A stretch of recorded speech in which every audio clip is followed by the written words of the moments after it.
Hi guys, so today's video is a very different video, okay, but nonetheless it is going to be a very useful and important video for any of you who are looking to relocate to the UK. Okay, essentially the topic of housing and property is one that's very important, okay, whether or not you are currently in the UK or you plan on being in the UK within the next 6 months to 1 year's time.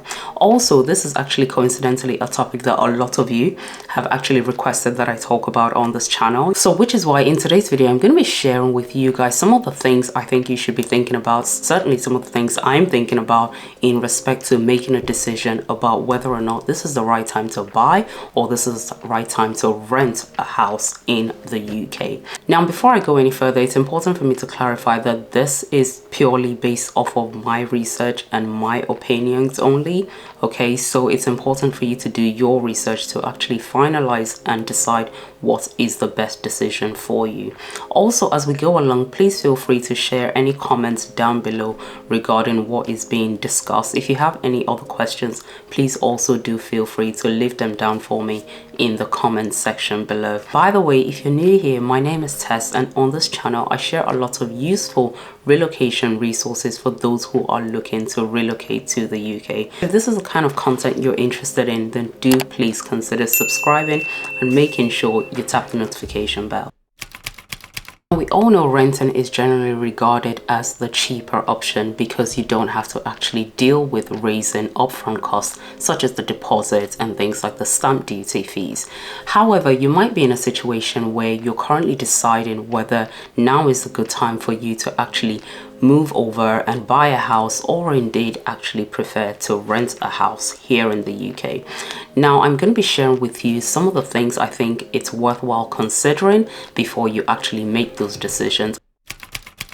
Now, the first thing you want to consider is interest rates. Now, obviously, I'm sure you guys have been seeing that the interest rates have been going up significantly in the recent months. Now, with renting, this isn't one to consider directly, but rather it will affect you indirectly in the sense that the landlord is obviously going to pass on the higher fees of the interest rates over to you, which will result in you as the tenant paying higher rental payments on a month-on-month basis. This means that if you're someone looking to rent a property in the next coming year in 2023, then obviously you need to be aware of this when you're making a decision on whether or not you want to buy a property or you want to rent. If you're in a situation where you're looking to buy a home in the next year, I strongly recommend that you liaise with an independent whole of market broker.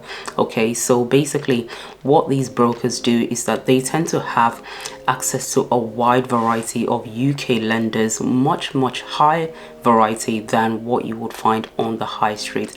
This basically has the advantage of being able to get you a comparatively lower rate. It's not guaranteed, but obviously it means that they are able to fish around and get you what could be the best rate and best deal depending on your financial situation. So definitely make sure you get in touch with a broker before you make the decision to go ahead and buy a property.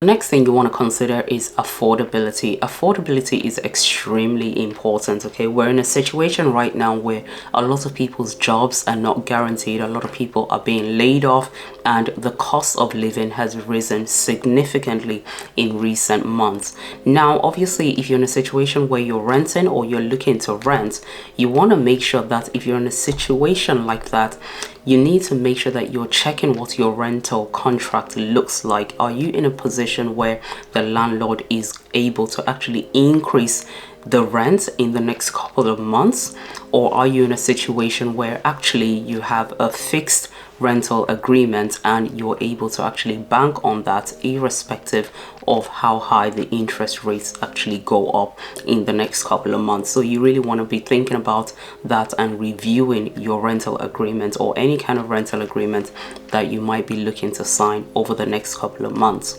Now, as a buyer looking to access the UK market, affordability is going to be extremely key, okay, because affordability is one of the key pointers in which a lot of lenders will decide whether or not they're going to actually lend you a certain amount of money over a given period of time. If you're looking to buy a home, it's very important that you have checked how affordable it is for you to meet the cost of this on a month-on-month basis. Now, given the changes and the fluctuations that are happening in the UK market, some of the questions you want to be thinking about is, do I have enough savings to actually cover the rising rates if indeed the rates go up significantly? Now, as you can see here, the research carried out by the BBC shows just how drastically your mortgage repayments can vary depending on what the interest rates are.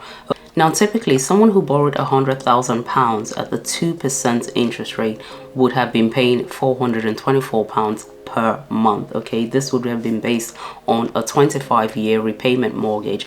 Now, compare that to someone who actually is able to borrow £100,000 on that 25-year mortgage payment, but this time at a significantly higher interest rate at 6%.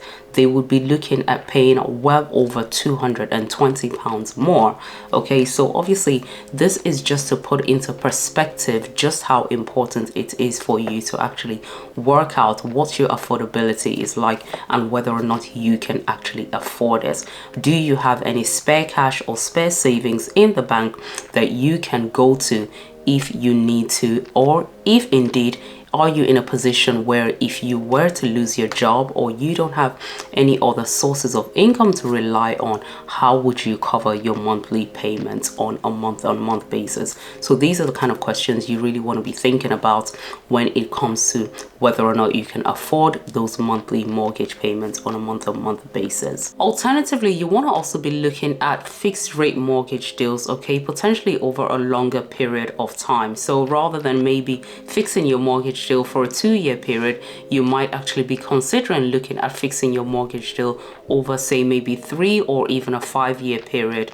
You can also look at putting down a substantially larger amount of deposit if you can afford it, because this would actually have the resulting impact of reducing your monthly mortgage payments.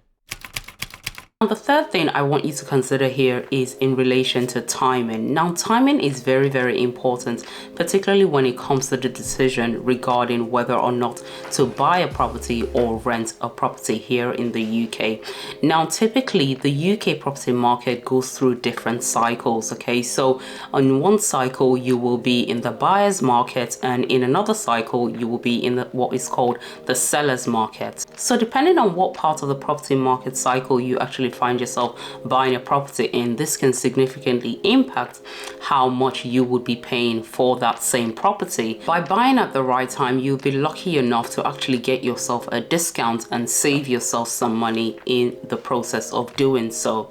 But buying at the wrong time, and you could find that you're actually paying significantly more than you needed to, because you're actually buying in what is called a seller's market at that particular point. Now, the next thing I need you to consider here is the cost of renting versus the cost of buying within that particular area that you're considering.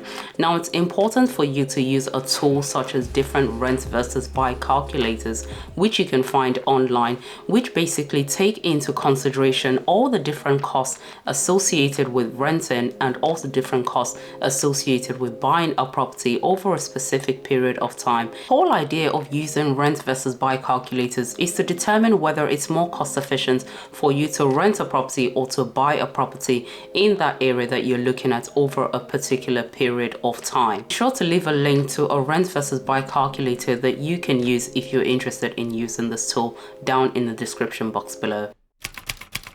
Now, as with anything, it's important for you to consider the risk with each decision that you're looking to make, okay? So some of the risks you might want to consider here might include, what are the risks of repossession here? What is the risk of you actually losing your job over the same period of time? And what are any other financial risks that you haven't thought about, which you need to include in actually making your decision on whether or not it's a good time for you to buy a property or indeed rent a property instead. Ultimately, in making the final decision on whether or not to buy or rent a house right now in the UK really depends on how thoroughly you have thought about these considerations given and how they're likely to affect you in the coming year. So before you actually go ahead and make a decision to buy or rent, it's important for you to crucially do your own research and obviously give some thoughts to some of the considerations that have been mentioned in this video. Before you go, please be sure to give this video a like and make sure you subscribe if you'd like to see similar videos like this. Thank you.